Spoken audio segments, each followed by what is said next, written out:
మాదిగల ఐక్యత వర్ధిల్లాలి మాదిగల ఐక్యత జై మాదిగ జై మాదిగ జై మాదిగ జై మాదిగ వర్ధిల్లాలి పద్మశ్రీ మందకృష్ణ మాదిగ గారి నాయకత్వం వర్ధిల్లాలి పద్మశ్రీ మందకృష్ణ మాదిగ గారి నాయకత్వం 1000 గొంతులు 1,00,000 డప్పులు డప్పుల ప్రదర్శనను 1,00,000 డప్పులు 1000 గొంతులు డప్పుల ప్రదర్శనను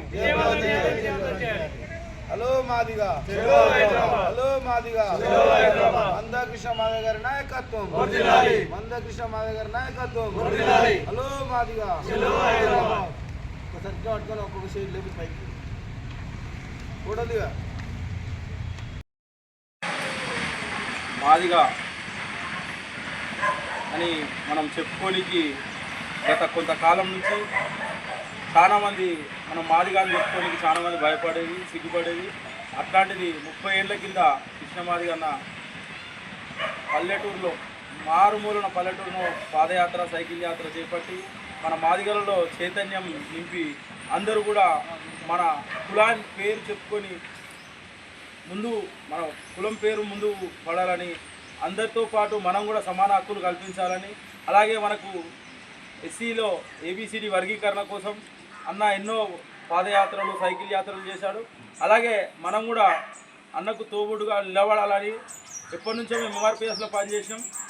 సరే ఇప్పటికీ అందరం కలిసి ఇంకా ముందుకు పోవాలని, అలాగే మన మాదిగ జాతి బిడ్డలు ఎవరున్నా చదువుకు ప్రాధాన్యత కల్పించి చదువుకు ప్రాధాన్యత ఇచ్చి ముందుకు పోవాలని ఈ సభ సందర్భంగా తెలియజేస్తున్నాం. అందరికీ జై భీమ్. ఇక్కడ 30 ఏళ్ళ ఎంఆర్పిఎస్ న్యాయమైన శాస్త్రీయమైన పోరాటం జరుగుతుంది. ఎస్సీలలో ఏబిసిడి వర్గీకరణ కోసం జూలై 7, 1994న మందకృష్ణ గారు ప్రకాశం డిస్ట్రిక్ట్ ఏనుగుడి గ్రామంలో ప్రారంభించారు ఎంఆర్పిఎస్ మాదిగ దండోరణ. 1996లో చంద్రబాబు గారి హయాంలో జస్టిస్ రామచంద్రరాజు కమిషన్ వేసి నివేదికను సమర్పించారు. నివేదికలు కూడా ఎస్సీ వర్గీకరణ న్యాయబద్ధమే.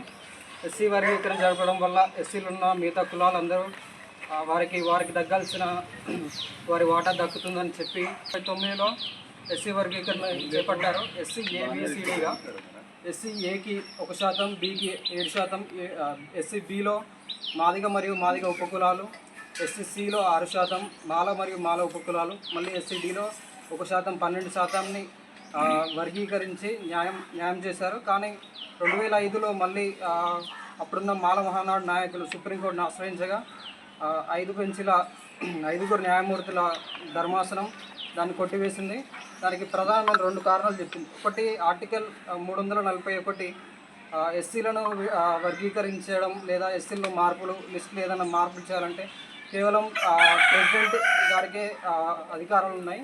రాష్ట్ర ప్రభుత్వం కానీ ప్రధానమంత్రి కానీ ఇలాంటి చేయకూడదని అదొకటి. ఇంకొకటి, ఎస్సీలంతా హోమోజీనియస్ గ్రూప్, అంటే వీళ్ళంతా ఒకటే గ్రూపు, వీరికి ఎలాంటి తేడాలు లేవు వీళ్ళ మధ్య అని 2005లో కొట్టేసింది. అప్పుడు 1999 నుంచి 2005 ఈ 5 సంవత్సరాల్లో జరిగిన వర్గీకరణ వల్ల 1947 నుంచి 1999 వరకు మాదిగలకు 18,000 ప్రభుత్వ ఉద్యోగాలు వస్తాయి. కేవలం 5 సంవత్సరాలలో 1999 నుంచి 2005 వరకు జరిగిన వర్గీకరణ వల్ల మాదిగలకు 23,000 ఉద్యోగాలు వచ్చాయి. అలానే 1947 నుంచి 1999 వరకు మాలలకు 72 ఉద్యోగాలు వచ్చాయి. అలానే 1972కు ముందు ఆంధ్రప్రదేశ్లో దాదాపు 39 అసెంబ్లీ స్థానాలు ఉండగా కేవలం 9 మాత్రమే మాదిగలకు దక్కాయి, 30 మాలలకు దక్కాయి. అలానే 6 ఎంపీసీ స్థానాలు ఉండగా 6కి 6 మాలలకి దక్కాయి. అయితే వర్గీకరణను 1965లోనే అప్పటి దేశ ప్రధాని లాల్ బహదూర్ శాస్త్రి గారు లోకూర్ కమిటీ వేసి వర్గీకరణ న్యాయబద్ధమా కాదా అని లోకూర్ కమిటీ వేశారు. అప్పుడు కూడా ఇది న్యాయబద్ధమే, శాస్త్రీయమైనది, హేతుబద్ధమే అని రిపోర్ట్లు వచ్చాయి. దానికి ప్రతిఫలంగానే పంజాబ్లో 1975లో వర్గీకరణ చేపట్టారు.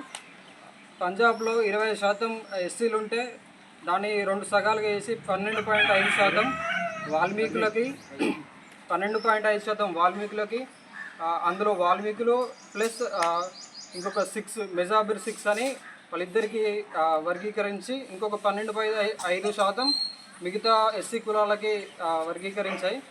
ఈ 2004 వర్గీకరణ చట్టం రద్దు వలన పంజాబ్లో 31 సంవత్సరాలుగా జరుగుతున్న వర్గీకరణ కూడా రద్దు చేయాల్సి వచ్చింది.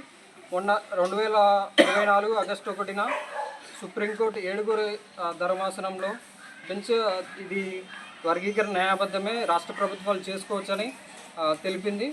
అయితే దీనికి కూడా 341 ఆర్టికల్ని సమర్థిస్తూ ఈ ఆర్టికల్ ఎస్సీ లిస్టులో కేవలం వర్గీకరిస్తుంది మాత్రమే, కాకపోతే ఎవరిని తీసివేయడం లేదు, ఎవరిని కలపడం లేదని ఈవి Chennaiah versus state of Andhra Pradesh చట్టాన్ని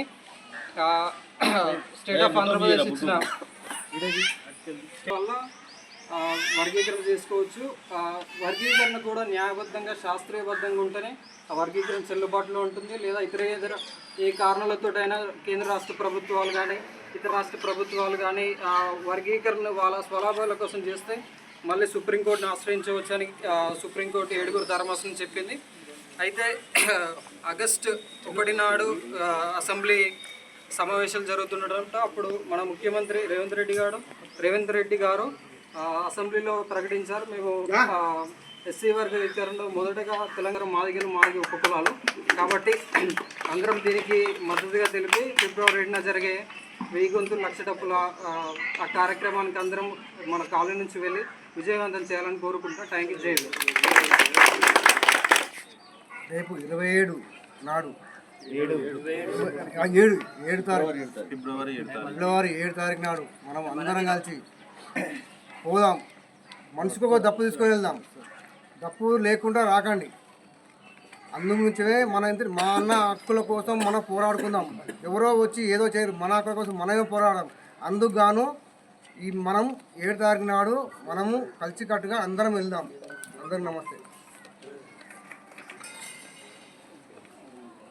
ఈరోజు బీబీనగర్ పట్టణ కేంద్రంలోని సంజయ్ కాలనీలో 1,00,000 డప్పులు 1000 గొంతుల కార్యక్రమంలో భాగంగా ఫిబ్రవరి 7 హైదరాబాద్ లాల్ బహదూర్ స్టేడియం నుంచి 11 గంటలకు లాల్ బహదూర్ స్టేడియం నుండి పెద్ద అంబేద్కర్ ఎన్టీఆర్ మార్గం నుండి నెక్లెస్ రోడ్ మొత్తం దిగ్బంధం చేసి మహా డప్పు కళా ప్రదర్శన ఉన్నది కాబట్టి ప్రతి ఒక్కరూ ప్రతి మాదిగ బిడ్డ ఎవరైనా సరే ఏ రంగంలో ఉన్నా సరే కానీ అని చెప్పేసి మందకృష్ణ అన్న గారు పిలుపునిచ్చారు.